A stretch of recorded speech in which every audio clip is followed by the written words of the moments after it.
वाह भाई वाह, मजा आ गया। इन्फिनिटी वॉर और एंड गेम तो मस्त हिट हुई है। अब तो मार्वल ही मार्वल है, लेकिन आगे का कुछ सोचा है तुमने? तो क्या प्लान है फ्यूचर का? सर हम अभी नए हीरोज को एक्सप्लोर करते हैं और एमसीयू को थोड़ा डाइवर्स करते हैं, डाइवर्सिटी लाते हैं, एलजीबीटी लोगों को लाते हैं, अलग अलग कम्युनिटीज को लाते हैं।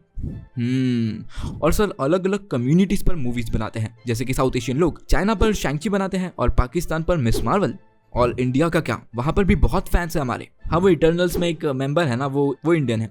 अच्छा, तो कौन प्ले करेगा उसको? कोई इंडियन एक्टर? सलमान खान, शाहरुख खान या ऋतिक रोशन? नहीं सर, उसको प्ले करेगा कोई पाकिस्तानी एक्टर। कुमेल नंजियानी नाम है उसका। लेकिन क्यों? Diversity sir.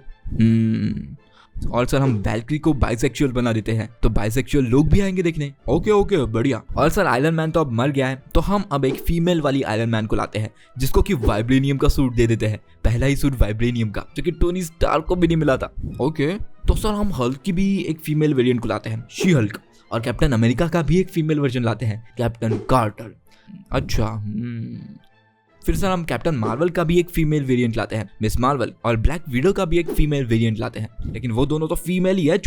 हाँ सर, लेकिन जितने ज्यादा होंगे उतना अच्छा है। वैसे तो लोग हमारी मूवीज देखने ही वाले हैं। सर थॉर का भी फीमेल वर्जन लाते हैं, हॉकाई का भी फीमेल वर्जन लाते हैं, ब्लैक पैंथर का भी फीमेल वर्जन लाते हैं। सर और एक आइडिया है, एक ऐसी फीमेल सुपर हीरो बनाते हैं जिसमें कि सारे हीरोज और विलन्स की पावर हो, एकदम फेमिनिज्म ऑन टॉप। और सर इको पर भी एक सीरीज बनाते हैं। अब ये इको कौन है यार? सर वो नेटिव अमेरिकन सुपर हीरो है। Diversity sir, diversity. लेकिन कोई एवेंजर वाली टीम अप मूवी सोची है? अरे सर सारे एवेंजर्स को तो आपने मार दिया। हम अभी फीमेल वाली सुपर हीरोज की एक टीम बनाते हैं। स्टार्टिंग में मिस मार्वल, कैप्टन मार्वल और मोनिका रैम्बो को लाते हैं, जिस मूवी का नाम होगा दी मार्वल्स। लेकिन लोग इनको देखेंगे भी क्या? अरे सर शी हल्क में डेयरडेविल, थॉर में क्रिश्चियन बेल, इको में किंगपिन और द मार्वल्स में कैप्टन मार्वल को सफेद बनियान में दिखा देंगे। देखो कैसे नहीं आते। हाँ, हमारे फैंस वैसे ठरकी है ही। ठीक है, तुम लोग बोल रहे हो तो करते हैं फिर। ओ माय गॉड, ये सब क्या हो रहा है? सर वो एंटमैन फ्लॉप हो गई। सर शी हल्क भी फ्लॉप हो गई। सर द मार्वल्स तो सबसे लोएस्ट क्रॉसिंग मूवी बन गई है हमारी। क्या? लेकिन सर और एक बुरी न्यूज़, हमारा मेन वाला विलन के एक्टर को अरेस्ट कर लिया है। क्या? अब हम लोग क्या करेंगे? तुम ही सालों ने आइडियाज दिए थे। सर मेरे पास एक आइडिया है। क्या? रिबूट करते हैं। लेकिन कैसे? मैं बताता हूँ कैसे। तो गाइस ये काफी क्लियर है कि एक रिबूट हो सकता है एमसीयू में, द मल्टीवर्स सागा के एंड में। ये रिबूट ऐसा होगा कि जो सारे पुराने एवेंजर्स हैं, जैसे कि कैप्टन, आयरन मैन और थॉर और बाकी सारे एक्समैन, इन लोगों की स्टोरीज हमको स्टार्टिंग से दिखाई जाएगी, एकदम ओरिजिन से, वो भी एक नए यूनिवर्स में। लेकिन ये सब होगा कैसे? मैं बताता हूँ। इस चीज को समझने के लिए आपको लोकी में दिखाई गई एक जगह और सीक्रेट वॉर्स की कॉमिक्स समझनी होगी। तो लोकी सीरीज अगर आपको याद हो तो वहां पर हमको मल्टीवर्स दिखाया गया था, जिसको कि मेंटेन करती है टीवीए। ये लोग स्टार्टिंग में एक टाइमलाइन के फ्लो को मेंटेन करते थे। अगर उसमें से कोई भी ऐसी ब्रांच बनती है जो कि ओवरलैप करती है किसी दूसरी ब्रांच से, तो टीवीए उस ब्रांच को काट देती है या प्रून कर देती है। और जो ब्रांचेस कट जाती है वो जाती है एक ऐसी जगह जो कि एक टाइप से इन ब्रांचेस का डस्टबिन है, जैसे कि लोकी में कहा गया था दी वॉइड। और ये जगह मैं बता रहा हूँ कि बहुत ज्यादा इंपॉर्टेंट होने वाली है। यही मार्वल की महाभारत का कुरुक्षेत्र होगा। और यही जगह हमको दिखाई गई है डेडपूल 3 के ट्रेलर में। और ये जगह काफी डिफरेंट है, जैसा कि लोकी में दिखाया गया था। यहाँ पर अब हमें डेजर्ट टाइप की जगह दिखाई जाती है और रन ऑफ कच्छ टाइप की जगह भी दिखाई जाती है। और वो इसीलिए है क्योंकि मार्वल वाले इस वॉइड को एक्सप्लोर कर रहे हैं। वो बता रहे हैं कि वॉइड बस एक अंधेरी काली जगह नहीं है, लेकिन ये बहुत बड़ी जगह है। वो बता रहे हैं कि वॉइड बस एक डस्टबिन नहीं है, ये अपने आप में एक यूनिवर्स है या मल्टीवर्स है, जो कि अलग अलग यूनिवर्स के टुकड़ों से बना है, जो कि आगे यानी कि सीक्रेट वॉर्स में बहुत इंपॉर्टेंट होगा। तुम सोचो पूरे के पूरे यूनिवर्सेस है यहाँ पर, और वहाँ के लोग भी हैं। और जैसे कि ये मार्वल के यूनिवर्सेस है, वहाँ पर हीरोज भी होंगे और विलन्स भी। और विलन्स तो यहाँ पर आने के बाद टाइम पास नहीं करेंगे, वो चाहेंगे कि वो यहाँ पर अपना एम्पायर सेटअप करे। और शायद से वही हम देख सकते हैं डेडपूल 3 में।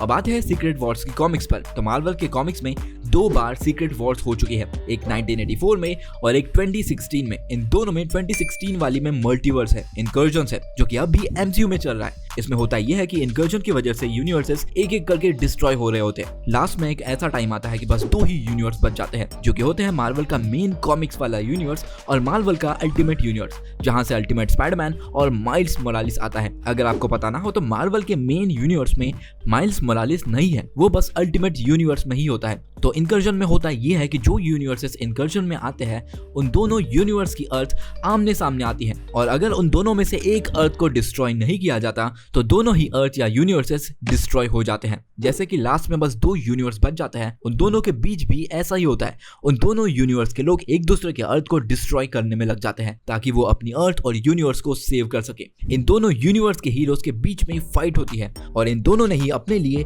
एक शिप बनाई होती है जिससे कि वो अर्थ से दूर जा सके ताकि वो उस एक्सप्लोजन से बच सके जो कि 2 अर्थ के टकराने पर होता है। दोनों ही यूनिवर्स के हीरोज उस शिप में निकल पड़ते हैं, लेकिन तभी वहां पर एक एक्सप्लोजन होता है और दोनों अर्थ डिस्ट्रॉय हो जाती है।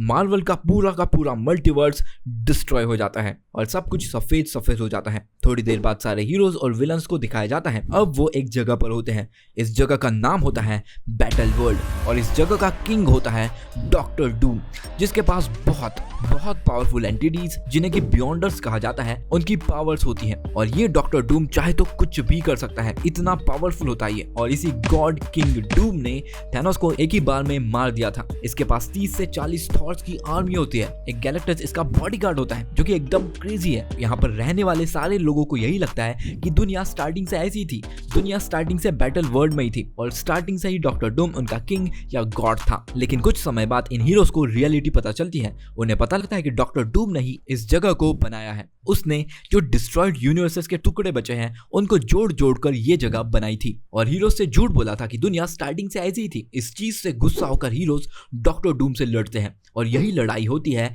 सीक्रेट वॉर्स, जहां की हर टाइप के हीरोज विलन्स आयरन मैन को छोड़कर उनके अलग अलग variants, Marvel zombies, Ultron, Hulk की आर्मी और बहुत सारे कैरेक्टर्स होते हैं। लास्ट में डॉक्टर डूम और रीड रिचर्ड्स की लड़ाई होती है। उसमें रीड रिचर्ड्स को डॉक्टर डूम की पावर मिल जाती है जिससे कि वो बहुत पावरफुल बन जाता है और वो चूज करता है कि वो मल्टीवर्स को फिर से बनाएगा। लेकिन इस बार वो थोड़े चेंजेस करता है जिसमें कि एक मेजर चेंज होता है जो कि होता है अल्टीमेट यूनिवर्स का माइल्स मोरालिस, उसको अब मेन यूनिवर्स में डाला जाता है, एकदम ऐसे जैसे कि वो स्टार्टिंग से यहाँ पर ही रहता हो। तो अब हमने सीक्रेट वॉर्स जान ली है। अगर आप सोचो तो आपको तो वॉइड और सीक्रेट वॉर्स के बैटल वर्ल्ड में कुछ सिमिलरिटीज मिलेगी। दोनों ही डेड यूनिवर्स के टुकड़ों से बने हैं और इनका रियल वाले यूनिवर्स से कोई कनेक्शन नहीं है। इवन डेडपूल 3 के टीजर में हमको सीक्रेट वॉर्स का कवर दिखाया जाता है, वो भी वॉइड में। अब बैटल वर्ल्ड में डॉक्टर डूम का राज था और वॉइड में भी ऐसा कुछ हो सकता है। नॉट डूम लेकिन कोई अलग कैरेक्टर हमको यहाँ पर दिख सकता है जो कि यहाँ पर एम्पायर बनाने की कोशिश कर रहा हो, जो कि शायद से हमको डेडपूल 3 में पता चलेगा। लेकिन क्वेश्चन अभी भी यही है कि एमसीयू रिबूट कैसे होगा और उसके बाद वो कैसा दिखेगा। तो अगर हम सीक्रेट वॉर्स के एंड से इसको कंपेयर करें तो इनकर्जन्स जो कि हमको बताया गया था कि शुरू हो गए हैं एमसीयू में doctor strange in the multiverse of madness में, उन इनकर्जन्स की वजह से बहुत से यूनिवर्स डिस्ट्रॉय होंगे और हो सकता है कि लास्ट में मेन वाला मार्वल यूनिवर्स भी डिस्ट्रॉय हो जाए और सारे हीरोज, चाहे वो एक्समैन हो, एवेंजर्स हो, नेटफ्लिक्स के हो, एनिमेटेड के हो, 60s के हो, कॉमिक्स के हो, वो सारे पहुंच जाए वॉइड में और तब वो बनेगा बैटल वर्ल्ड। और ये तो हो नहीं वाला है क्योंकि हमको पता है कि मार्वल के मल्टीवर्स सागा की last movie Avengers secret Wars होने वाली है और अगर सीक्रेट वॉर्स है तो बैटल वर्ल्ड तो होगा ही। फिर इस बैटल वर्ल्ड में बैटल होगा और फाइट के एंड में कुछ ऐसा होगा जिससे कि एक नया यूनिवर्स या नया मल्टीवर्स बनेगा। मुझे लगता है कि स्टार्टिंग में ये बस एक यूनिवर्स हो, उस यूनिवर्स में म्यूटेंट्स होंगे, स्टार्टिंग से एवेंजर्स होंगे, फैंटास्टिक फोर होंगे, बाकी मार्वल के सारे कैरेक्टर्स होंगे बिल्कुल कॉमिक्स की तरह। हो सकता है कि इनको अलग एक्टर्स प्ले करे, लेकिन जो फैन फेवरेट यंग एक्टर्स हैं हो सकता है मार्वल उनको जैसे का वैसा रखे और ये यूनिवर्स हमको एकदम स्टार्टिंग से दिखाया जाएगा जहां पर कि एक्समैन भी होंगे, आयरन मैन होगा, थॉर होगा, उनके ओरिजिन्स होंगे और इनको डेफिनेटली नए एक्टर प्ले करेंगे क्योंकि पुराने एक्टर्स की एज बहुत ज्यादा हो चुकी है और हमको इनके टीम अप्स भी देखने को मिलेंगे जैसे कि फर्स्ट एवेंजर्स का टीम अप। लेकिन इसको अभी टाइम है, प्रोबेबली 2030 तक। अब तो मार्वल के ऑफिस में इसकी स्क्रिप्ट लिखी जा रही होगी कि सीक्रेट वॉर्स को एंड कैसे करना है। तो ये था हाउ विल एमसीयू रिबूट। अगर आपको ये वीडियो पसंद आया हो तो लाइक कर दो और सब्सक्राइब कर दो।